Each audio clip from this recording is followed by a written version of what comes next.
नमस्कार। आज हम जो विषय पढ़ने वाले हैं वो बीए पार्ट फर्स्ट ईयर का है और ये विषय है अपना सूर्य ताप। सूर्य से मिलने वाले तापमान की मात्रा पृथ्वी पर कितनी आती है, कितने समय में आती है, उसके बारे में हम आज बात करेंगे। देखिए, सूरज जो है वो जो बना हुआ है वो दो गैसों के विशेष योगदान से बना हुआ है, जिसमें हाइड्रोजन और हीलियम गैसें हैं। इन दोनों में जब परमाणु प्रक्रिया होती है उसके माध्यम से न्यूट्रॉन, इलेक्ट्रॉन, प्रोटॉन निकलते हैं, जिसकी वजह से इसमें से हमें ताप प्राप्ति होती है। जब हमें सूर्य ताप प्राप्त होता है तो वो धरातल में तक पहुंचने में 8 मिनट 16 सेकंड का समय लेता है। लेकिन इस दौरान वो किन किन क्षेत्रों से होकर गुजरता है और वो उन क्षेत्रों में उनको कितना अवशोषित किया जाता है या किस प्रकार से वो धरातल पे आता है, आज हम उसके विषय में पढ़ेंगे। सौर ताप हमें सौर ज्वाला के रूप में, सौर पवनों के रूप में, प्रकाश मंडल के रूप में मिलता है और ये सभी जो सौर ताप प्राप्त होता है वो हमें लघु तरंगों के रूप में धरातल या जिसे हम कहें पृथ्वी को प्राप्त होता है। प्राप्त होने की प्रक्रिया सूर्य से हमें जो ताप होता है वो लघु तरंगों के रूप में होता है, लेकिन वही ताप जब वापस वायुमंडल में लौटता है तो दीर्घ तरंगों के रूप में लौटता है। अभी हम सूर्य से प्राप्त होने वाले ताप के बारे में बात करेंगे। सूर्य से प्राप्त होने वाला ताप जो होता है वो कई किरणों के रूप में होता है, जैसे गामा किरणें हैं, इंफ्रारेड रेज हैं, हीट वेजेस हैं, तो ये बहुत सारी रेज हैं। और इसके अलावा होती हैं परावैंगनी विकिरणें, जिसे अपन कहते हैं यूवी रेज, जो बहुत हार्मफुल होती हैं और ये भी 3 प्रकार की होती हैं। देखिए डायग्राम में स्पष्ट लिखा हुआ है। एक्स व गामा रेजेस हैं पहले। यूवी रेज 3 प्रकार की होती है, ABC। ये डिपेंड करता है कि वो किन क्षेत्रों से, किन लेयर से होके हमारे धरातल तक पहुंच रही हैं और हमें कितना नुकसान पहुंचा रही हैं। विजिबल रेज जो हमें दिखाई देती हैं वो रेजेस हैं इसमें। इंफ्रारेड रेज ये भी हमारे लिए हार्मफुल होती हैं, कैंसरस होती हैं। हीट रेज जो ताप देती हैं। रेडियो रेजेस, इसमें देखिए एक आइल जो लिखा हुआ है वो इंडिगो कलर को बताता है। वी जो लिखा हुआ है वो बैगनी, मतलब कलर्स क्या हमारे सामने प्रकट होते हैं उसके बारे में बात करते हैं। हमारे धरातल पे जब ये प्रकाश आता है, आता तो है 100% आता है, लेकिन जगह जगह जिन जिन जगह से ये होके गुजरता है वो जैसे हमारी वायुमंडल में जो परतें हैं, धूल के कण हैं, गैसें हैं, जलवाष्प है, बादल हैं, ये सब इस ताप को अपने अंदर अवशोषित करते हैं और अवशोषित करते हैं तो वो अपने अंदर रोक लेते हैं। लेकिन वही ताप जब जितनी मात्रा में रुकने का अतिरिक्त जो होता है वो वापस वायुमंडल अंतरिक्ष में जाता है। ये परावर्तित मतलब प्रकाश ताप को लौटाने और प्रकाश को लौटाने की प्रक्रिया को हम कहते हैं परावर्तन। तो धरातल पे सबसे ज़्यादा जो ये परावर्तन होता है ताप का या प्रकाश का वो होता है बर्फ़ के क्षेत्रों में। हमारे धरातल पे सर्वाधिक बर्फ़ जो पाई जाती है वो दोनों ध्रुवों पे पाई जाती है, एक तो उत्तरी ध्रुव और दक्षिणी ध्रुव। तो या सबसे ऊंचे पर्वतीय क्षेत्र जैसे माउंट एवरेस्ट है, एंडीज़ पर्वत है, हिंदू कुश पर्वत है, ये ऐसे पर्वत हैं जो ऊंचाई पे हैं और जहाँ बर्फ़ पाई जाती है। तो बर्फ़ की जो सतह होती है वो प्रकाश को परावर्तित करने की मात्रा अन्य क्षेत्रों से अधिक होती है। इसके अलावा धरातल का अलग मात्रा होती है, सागर की अलग मात्रा होती है, तो वो अलग अलग क्षेत्रों से जो उसका परावर्तन होता है वो हमारे धरातल के सूर्य के ताप को दर्शाता है। देखिए, इसी में जब सूर्य ताप प्राप्त होता है तो उसके कुछ शब्द हैं जिसके माध्यम से हम पता कर सकते हैं कि वो किस तरीके का ताप हमें प्रदान करेगा या कितने क्षेत्र में हमें प्रदान करेगा। तो उसमें सबसे पहला चीज़ होती है सौर स्थिरांक। 1 वर्ग सेंटीमीटर में 1000 किलोमीटर की वायुमंडल में ऊंचाई पर 1 किलो कैलोरी प्रति किलोग्राम प्रति मिनट जो प्राप्त होती है वो क्या होती है, हमारा सौर स्थिरांक। मतलब 1 वर्ग सेंटीमीटर के इलाके में जो सौर ताप हमें प्राप्त हो रहा है 1000 किलोमीटर वायुमंडल की ऊंचाई तक में, तो वो क्या बता रहा है, सूर्य किस जगह स्थिर होकर हमें ताप देगा। सौर स्थिरांक में भी बदलाव होता रहता है, परिवर्तन होता है, जिसका औसत बदल जाता है क्षेत्र में। जैसे अब हम बात करें, औसत जो हमें प्राप्त होता है सौरता 1.94 कैलोरी प्रति सेंटीमीटर स्क्वायर प्रति मिनट होती है। ठीक है। लेकिन मैंने आपको बताया ये बदलता रहता है। देखिए मौसम के अनुसार कह सकते हैं, क्योंकि सूर्य कभी उत्तरायण होता है, दक्षिणायन होता है, इन चीज़ों का प्रभाव क्षेत्रों पर भी पड़ता है। तो इसके स्थिरांक में परिवर्तन, ये औसत है 1.94। ये आपके आरएस के पेपर के विषय से संबंधित भी टॉपिक है, अन्य जो आप परीक्षाएं देते हैं उनसे संबंधित है। और ये इम्पॉर्टेंट है, कैलोरी आप विशेष रूप से याद रखिएगा कि औसत कैलोरी कितनी है और कितना इसमें बदलाव होता है। जुलाई महीने में यही कैलोरी 1.89 कैलोरी प्रति सेंटीमीटर स्क्वायर प्रति मिनट जब अपसौर की स्थिति होती है। जनवरी में चेंज हो जाती है 2.4 बढ़ गई कैलोरी प्रति सेंटीमीटर स्क्वायर प्रति मिनट जब उपसौर की स्थिति होती है। तो जो आपका 2.41 है, कई जगह आपको 2.01 भी मिलेगा, लेकिन प्रॉपर जो है वो 2.01 से आपको स्टार्टिंग 2.4 के बीच में कई किताबों में अलग अलग मिल जाएगा। आपको विशेष रूप से याद रखना है औसत कैलोरी जो कि 1.94 है। इसका मतलब हमारे धरातल पे किन क्षेत्रों में कितना औसत ताप हमें प्राप्त हो रहा है। अगला शब्द इसमें जब हम सूर्यताप पढ़ते हैं तो सूर्यताप होता क्या है? पृथ्वी के किसी निश्चित क्षेत्र पर एक निश्चित समय पे जो सौर विकिरणों का अंश प्राप्त होता है उसे हम कहते हैं सौर्यताप। जैसे हम उदाहरण से समझ सकते हैं, मान लीजिए हम जिस ज़मीन पे खड़े हैं वहाँ सूरज का प्रकाश आ रहा है, किसी पत्थर पे खड़े हैं आप या किसी जगह खड़े हैं और आप उसको छू के देखते हैं तो आपको वो टेम्परेचर महसूस होता है। तो आपने एक पर्टिकुलर एक क्षेत्र पे अपना हाथ रख के या किसी चीज़ को रख के पता किया कि ताप कितना है, तो उसी को हम क्या कहते हैं? सूर्य ताप कहते हैं। सूर्य ताप हर एक जगह पे समान नहीं होता, स्थान विशेष पे, वहाँ की भौतिक संरचना पे ये निर्भर करता है कि वहाँ तापमान कैसा प्राप्त होगा। मौसम इसको बहुत प्रभावित करता है। तो इसमें सबसे पहले चीज़ हमें ध्यान रखना है, सूर्य ताप जो है वो प्रत्येक स्थान पर भिन्न भिन्न हो सकता है। हमारी पृथ्वी पर ऊष्मा का सबसे बड़ा स्रोत क्या है? सूर्य है, जिसके संगठन जो मैंने बताया था आपको वो हाइड्रोजन गैस की नाभिकीय संलयन प्रक्रिया से हीलियम में परिवर्तित हो रही है, जिससे उसमें से अपार ऊर्जा निकलती है। यह ऊर्जा लघु तरंगों के रूप में सौर विकिरण जिसे हम कहते हैं, जो सूर्य से आने वाली विकिरण आपने कभी देखी हो ध्यान से, तो हमें धूल धूल के कण प्रकाश से आते दिखाई देते, वो विकिरण लघु तरंगों के रूप में हमारे पास धरातल तक पहुँचती हैं। पृथ्वी के आंतरिक भाग में रेडियो पदार्थों के विखंडनों व दुर्बलता मंडल में घर्षण से जनित ऊष्मा भी धरातल को प्राप्त होती है। अब दुर्बलता मंडल कहाँ है? हम जिस धरातल पर रहते हैं उसे कहते हैं हम क्रस्ट। क्रस्ट के नीचे एक मंडल पाया जाता है 100 किलोमीटर की गहराई पर, जिसे हम दुर्बलता मंडल या प्लास्टिक मंडल कहते हैं। उसे दुर्बलता मंडल क्यों कहा जाता है? देखिए, जैसे जैसे हम धरातल में गहराई की तरफ जाते हैं तो ऑक्सीजन घटता जाता है और तापमान बढ़ता जाता है। हर एक 32 मीटर की गहराई पर 1 डिग्री टेम्परेचर बढ़ जाता है, और हम बात कर रहे हैं 100 किलोमीटर की बात कर रहे हैं। तो 32 मीटर और कहाँ 1 मीटर में कितना हो गया? 1000 किलोमीटर हो गया। तो 32 मीटर का बात कर रहे हैं तो आप सोचिए 100 किलोमीटर पे तो टेम्परेचर बहुत हो जाएगा, क्योंकि 100 मीटर पे ही 2 से 3 डिग्री टेम्परेचर बढ़ जाता है। तो हम किलोमीटर की बात कर रहे हैं तो वो इतना बढ़ जाएगा कि वहाँ पाई जाए, क्योंकि धरातल के नीचे भी चट्टानें हैं, वो जो चट्टानें होती हैं वो पिघल जाएंगी, जिसे हम मेग्मा का रूप कहते हैं। तो पूरी तरह ना पिघल, कुछ पूरी तरह पिघली हुई, कुछ अर्ध पिघली हुई अवस्था में होती है, जिसकी वजह से वहाँ वो मंडल जो होता है वो दुर्बलता मंडल कहलाता है। तो उनमें जब उसके जो पदार्थ हैं डायटम, वो आपस में घर्षण करते हैं, उसके जो कण हैं वो आपस में रगड़ खाते हैं, जिसके द्वारा भी ऊर्जा हमें प्राप्त होती है। तो हमें ये भी ध्यान रखना है कि दुर्बलता मंडल धरातल में क्रस्ट के नीचे 100 किलोमीटर की गहराई का जो क्षेत्र है उसे हम दुर्बलता मंडल या प्लास्टिक मंडल के नाम से जानते हैं।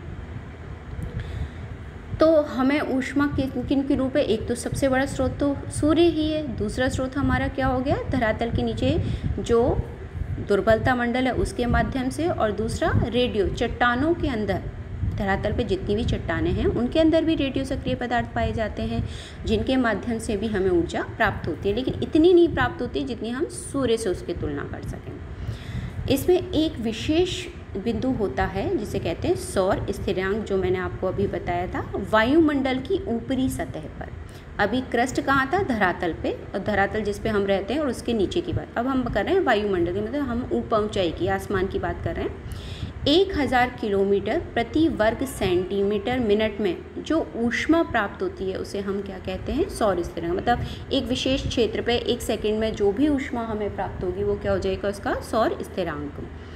ये सौर स्थिरांक 2 कैलोरी प्रति सेंटीमीटर स्क्वायर प्रति मिनट होता है। ये मैंने आपको पहले ही कहा था। ये भी परिवर्तित होता रहता है मौसम के अनुसार। जनवरी में 1.89 था और वही जुलाई में 1.89, जनवरी में 2 से ज़्यादा। औसत आपको बताया था 1.94। सूर्यताप का वितरण सतह पर, हर सतह पर असमान होता है, अर्थात असमानता होने का कारण सूर्यताप मंडल विकसित होना है कि कहाँ पे सूर्य का प्रकाश लंबे समय तक रहेगा वहाँ ज़्यादा ताप प्राप्त होगा, जहाँ सूर्य लंबे समय तक दिखाई देगा, और जहाँ नहीं दिखाई देगा वहाँ कम प्राप्त हो जाएगा। इसको भी हम 3 बिंदुओं से समझ सकते हैं। पहला, अधिकतम सूर्यताप मंडल क्षेत्र, मतलब कहाँ सबसे ज़्यादा हमें सूर्य का प्रकाश या ताप मिलता है। कर्क रेखा से मकर रेखा के मध्य का क्षेत्र सर्वाधिक ऊष्मा प्राप्त करता है। ये कहाँ से? कर्क रेखा 23.5 डिग्री उत्तरी गोलार्ध और मकर रेखा 23.5 डिग्री दक्षिणी गोलार्ध के मध्य का जो क्षेत्र है ये हमारा सबसे ज़्यादा ऊष्मा प्राप्त करता है। मध्यम सूर्यताप मंडल, देखिए, कर्क रेखा से आर्कटिक तथा मकर रेखा से अंटार्कटिक के मध्य का क्षेत्र कहलाता है मध्यम ताप, क्योंकि यहाँ पे जो तापमान होता है वो शीत कटिबंध और शीतोष्ण कटिबंध में आ जाता है, तो यहाँ पे टेम्परेचर कम प्राप्त होता है। तो इसको हम कहेंगे 23.5 डिग्री से 66.5 डिग्री उत्तरी व दक्षिणी गोलार्ध के मध्य का क्षेत्र इसमें आता है। सबसे कम कहाँ मिलेगा टेम्परेचर? जहाँ सूर्य की किरणें तिरछी, जहाँ सूर्य की किरणें सीधी पड़ती हैं वहाँ टेम्परेचर ज़्यादा होता है, तापमान ज़्यादा प्राप्त होता है। जहाँ तिरछी होती जाती है वहाँ सूर्य का ताप भी हमें कम प्राप्त होता है। निम्न मंडल, इसका मतलब बर्फ़ का क्षेत्र। बर्फ़ क्यों जमी है? क्योंकि सूर्य की किरणें इतनी तिरछी हो गई कि वहाँ टेम्परेचर मिल नहीं पा रहा, मतलब उन्हें लंबी दूरी तय करने के जानी पड़ रही है, इस वजह से वो तापमान पूरा वहाँ प्राप्त नहीं। तो ऐसे क्षेत्र हमारे ध्रुवीय क्षेत्र, जैसे उत्तरी ध्रुव और दक्षिणी ध्रुव का क्षेत्र। इसको डायग्राम में भी बताया गया है। जो 0 डिग्री भूमध्य रेखा, उसके उत्तरी गोलार्ध में कर्क रेखा 23.5 डिग्री, 66.5 पे आर्कटिक वृत्त और सबसे ऊपर 90 डिग्री उत्तरी गोलार्ध। दक्षिण में हम बात करें, मकर रेखा 23.5 डिग्री, अंटार्कटिक का वृत्त 66.5 डिग्री और 90 डिग्री दक्षिणी गोलार्ध। तो ये हमने कटिबंधीय क्षेत्र में रेखाओं के माध्यम से भी इसमें दर्शाया कि कहाँ सबसे ज़्यादा ताप प्राप्त होगा और कहाँ सबसे कम ताप प्राप्त होता है। सूर्य का जो ताप है वो उसके आपतन कोण पर निर्भर करता है। आपतन कोण का मतलब कहाँ बिल्कुल सीधी उसकी किरणें जा रही हैं और कहाँ वो किरणें तिरछी होती जा रही हैं। देखिए, जब सीधी किरणें जाती हैं तो वो कम रास्ता तय करती हैं, और जब कम रास्ता तय करेंगी तो उसमें से ऊष्मा का जो ह्रास होगा वो कम होगा। लेकिन जितना लंबा मार्ग वो तय करके जाएंगी तो रास्ते में पड़ने वाली सभी जो चीज़ें, चाहे धूल के कण, चाहे जल वाष्प है या स्थान है, उसके ताप को अपने अंदर क्या करेगा? सोखेगा। तो वो ताप की मात्रा धीरे लंबा सफ़र तय करने के कारण कम होती जाती है। तो ये आपतन कोण भी दर्शाता है कि किस क्षेत्र को कितना ऊष्मा प्राप्त होगी। तो आपतन या आयतन कोण निकालने के लिए हम 90 डिग्री कोण को अक्षांशीय मान लेके चलते हैं। 23.5 डिग्री उत्तर व दक्षिण में अधिकतम आयतन कोण रहता है। इससे ऊपर सूर्य की किरणें सीधी नहीं पड़ती हैं, फिर क्या होने लगती हैं? तिरछी होने लगती हैं। सूर्य किरणों का अधिकतम आपतन कोण बांसवाड़ा जिले में है। कहाँ पे? राजस्थान की हम अगर बात करें तो क्योंकि हम राजस्थान में रहते हैं और कर्क रेखा कहाँ पड़ती है? राजस्थान के दक्षिण में बांसवाड़ा वाले क्षेत्र में, कुशलगढ़ से होके जो निकलती है, तो वहाँ सबसे ज़्यादा अपना आपतन कोण पड़ेगा। और जहाँ आपतन कोण आ जाता है, सीधी किरणें आती है, वहाँ टेम्परेचर ज़्यादा होता है। अब ये तो हो गया कि सूर्यताप कहते किसे हैं, सूर्यताप किन किन किरणों के रूप में। मैंने आपको बताया था यूवी रेजेस, परावैंगनी किरणों के रूप में, गामा किरणें उनके रूप में, और सूर्य स्थिरांक किसे कहते हैं, सौर्य ताप किसे कहते हैं और किस माध्यम से धरातल पर ये आता है, ये हमने बात की। अब ये जब ताप आता है तो ये आते समय इसको कौन कौन सी चीज़ें प्रभावित करती हैं। तो इसको प्रभावित करने वाले कारकों में सूर्य की किरणों का आयतन कोण, ये मैंने आपको अभी बताया। जब किरणें सीधी पड़ेंगी तो ज़्यादा ताप प्राप्त होगा, किरणें जैसे जैसे तिरछी पड़ेंगी तो तापमान हमें कम प्राप्त होगा लंबी दूरी तय करने के। भूमध्य रेखा पे सूर्य की किरणें लंबवत अधिकतम दिखती हैं तथा ध्रुवों पर सर्वाधिक तिरछी, अर्थात ध्रुवों पर इनकी सूर्य की किरणों को अधिक क्षेत्र पर फैलना पड़ता है। साथ ही वायुमंडल की अधिकतम दूरी पार करनी पड़ती है, जिससे सूर्य ताप की मात्रा क्या हो जाती है, कम हो जाती है, जिसके परिणाम स्वरूप सूर्य की विकिरणें आयतन कोण 90 डिग्री जहाँ अधिकतम होगा वहाँ सूर्य ताप अधिक होगा, और जहाँ 90 डिग्री नहीं होगा, कम होगा, वहाँ पे सूर्यताप की मात्रा कम होगी। सूर्य की किरणों का आयतन कोण हर महीने और दिन के अनुसार भी बदलता रहता है। ग्रीष्म महीनांत में ग्रीष्म ऋतु मतलब 21 जून को, आज हमारी तारीख है 17 जून, 21 जून चौथे दिन है, और इस बार तो 21 जून को, सन 21 जून 2020 को ग्रहण भी पड़ रहा है। इस दिन सूर्य कर्क रेखा पर एकदम सीधा चमकता है। इसका मतलब हमारे यहाँ उस दिन सबसे बड़ा दिन की अवधि होगी और गर्मी भी सर्वाधिक होगी। तो 21 जून को इसका मतलब उत्तरी गोलार्ध में गर्मी विशेष रूप से पड़ेगी और बजाय दक्षिणी गोलार्ध में क्या होगी, क्योंकि वो सूर्य उत्तरायण में है तो इस समय गर्मी उत्तरी गोलार्ध में और दक्षिणी गोलार्ध में ठंड होगी। दूसरा पड़ता है शीत अयनांत 22 दिसंबर। इसका मतलब 21 जून को कर्क रेखा पे सीधा सूर्य चमकेगा, तो जो इसके आसपास के क्षेत्र में वहाँ गर्मी रहेगी। 22 दिसंबर को सूर्य दक्षिणायन हो जाता है, दक्षिणी गोलार्ध में की तरफ चला जाता है, इस वजह से वहाँ गर्मी पड़ती है और हमारे यहाँ दिसंबर में क्या पड़ती है, ठंडी, क्योंकि वो हमारे क्षेत्र से दूर चला जाता है। वसंत विषुवत में 21 मार्च जो हमारा अभी निकल के गया है, और शरद विषुवत वो 23 सितंबर। 21 मार्च और 23 सितंबर को सूर्य भूमध्य रेखा पर सीधा चमकता है। इसका मतलब सर्वाधिक ताप इन दो दिवसों में भूमध्य रेखा पर पड़ेगा। आपको डायग्राम में भी वही दोबारा बताया, 0 डिग्री, 23.5 डिग्री, 66.5, 90 डिग्री उत्तर और दक्षिण का क्षेत्र। अब ये आयतन कोण निकालते कैसे। मान लीजिए हमने 90 डिग्री लिया, अब 21 जून को सूर्य कहाँ चमकेगा सीधा, कर्क रेखा पे, 23.5 डिग्री उत्तरी गोलार्ध में कर्क लिखा हुआ है। इस दिन सूर्य की किरणें एकदम सीधे यहाँ पड़ेंगी। अब हमें 90 डिग्री में से कितना घटा देंगे, 23.5 डिग्री, तो हमारे पास कितना निकल के आएगा, 66.5 डिग्री का अवतरण। इसका मतलब हमारे पास 66.5 डिग्री ज़्यादा मान है, इसका मतलब टेम्परेचर हमें ज़्यादा मिलेगा। लेकिन जैसे जैसे 90 में से जो संख्या बढ़ती जाएगी, कोण का मान छोटा होता जाएगा, वहाँ तापमान क्या होता जाएगा, कम प्राप्त होता जाएगा। अब मान लीजिए मैं 90 को 90 से माइनस करूँ, 0 हो जाएगा, तो टेम्परेचर तो हमें मिलेगा ही नहीं, तो वहाँ ठंड रहेगी।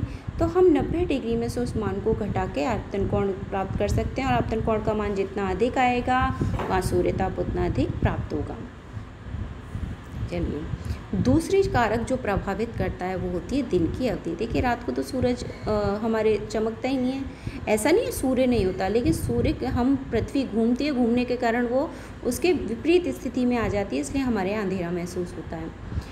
तो दिन की अवधि भी सूर्यताप को प्रभावित करती है। हमारी पृथ्वी अपने अक्ष पर 23.5 डिग्री झुकी हुई है, इसी कारण इस अवधि में भाई घूमेगी 23.5 डिग्री, तो जो हिस्सा सूर्य के सामने रहेगा वह प्रकाश रहेगा, और पीछे चला जाएगा वहाँ अंधेरा रहेगा। तो जिस क्षेत्र पर सूर्य की किरणें प्रकाशित करेंगी वहाँ गर्मी रहेगी, और जहाँ नहीं करेंगी वहाँ ठंडक रहेगी। और ये भी निर्भर करता है कि सूर्य की अवधि कितने समय, दिन बड़ा होगा तो टेम्परेचर ज़्यादा मिलेगा, दिन छोटा होगा तो टेम्परेचर कम मिलेगा। उत्तरी गोलार्ध में सबसे बड़ा दिन होगा हमारा 21 जून का, और दक्षिणी गोलार्ध में 22 दिसंबर। मैंने आपको समझाया ही था कि कब कर्क रेखा मकर रेखा की स्थिति। प्रत्येक स्थान पर दिन रात की अवधि समान जो रहती है वो 2 दिवसों पर रहती है, 21 मार्च व 23 सितंबर। ये भूमध्य रेखा की स्थिति है। तीसरा कारक है वायुमंडल की पारदर्शिता। भूमध्य रेखा पर सूर्य की किरणों 2 बार लंबवत रूप से पड़ती है, एक तो 21 मार्च को और 23 से, परंतु अधिकतम सूर्यताप की प्राप्ति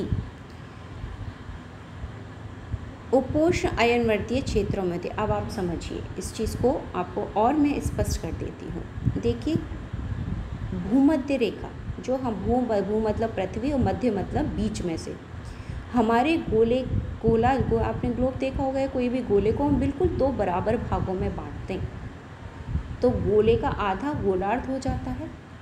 लेकिन जो बीच में से आधा करने के लिए लाइन डाली गई, तो हम गोले को मान लेते हैं पृथ्वी, क्योंकि हम कहते हैं पृथ्वी गोल है, और गोल पृथ्वी को हम बीच में से एक लाइन डालेंगे तो भू मतलब पृथ्वी और मध्य मतलब बीच में से, उसे हम भूमध्य रेखा कहते हैं। इस भूमध्य रेखा पर साल में 2 बार सूर्य की किरणें सीधी पड़ती हैं, एक तो 21 मार्च को और दूसरी 23 सितंबर को। इन 2 दिवसों पर जब सूर्य की किरणें सीधी पड़ेंगी, और मैं आपको पहले भी समझाती आ रही हूँ कि जिस क्षेत्र पे सूर्य की किरणें सीधी पड़ेंगी वो सर्वाधिक ताप प्राप्त करता है, क्योंकि उसको कम क्षेत्र की दूरी तय करनी पड़ती है और पूरा ताप उस क्षेत्र को वो प्रदान कर पाता है। तो इसका मतलब इस क्षेत्र पे सर्वाधिक क्या होनी चाहिए, गर्मी होनी चाहिए, लेकिन ऐसा कभी नहीं होता। इसका कारण भी मैं आपको बता देती हूँ। हमारे जो भूमध्य रेखा का क्षेत्र है वहाँ स्थलीय क्षेत्र कम है और जलीय क्षेत्र ज़्यादा है, जैसे प्रशांत महासागर, अंध महासागर, हिंद महासागर। हमारे विश्व के या धरातल के सबसे बड़े तीनों महासागर का पानी जो सर्वाधिक मात्रा में है, जो चौड़ाई गहराई सर्वाधिक है, वो भूमध्य रेखा पे है। अब जब सूर्य का ताप इस जलीय क्षेत्र पे पड़ेगा तो वाष्पीकरण होगा, जाहिर सी बात है। आप भगोने में पानी गर्म करेंगे तो भाप बन के उड़ेगा। ऐसे ही आप समझिए, ये प्रकाश ऊपर से आ रहा है, पानी को गर्म करेगा, भाप बनेगी और भाप बन के वो ऊपर उड़ेगी। जैसे ही वो धरातल से ऊपर जाएगी तो ऊंचाई पर जाने पर 165 मीटर की ऊंचाई पे जाने पर क्या होता है, टेम्परेचर घटता है 1 डिग्री टेम्परेचर, और 1000 पे 6.5 डिग्री माइनस हो जाता है। तो वो इतनी हाइट पे जब जाती हैं तो वो जो वाष्पीकृत होकर ऊपर उठती है, धीरे धीरे जाके वो संघनन की प्रक्रिया होती है, बादल बनते हैं और बारिश हो जाती है। अब देखिए ताप तो मिला, लेकिन वाष्पीकरण होने और संघनन की प्रक्रिया काम करने के कारण वहाँ बारिश हो गई।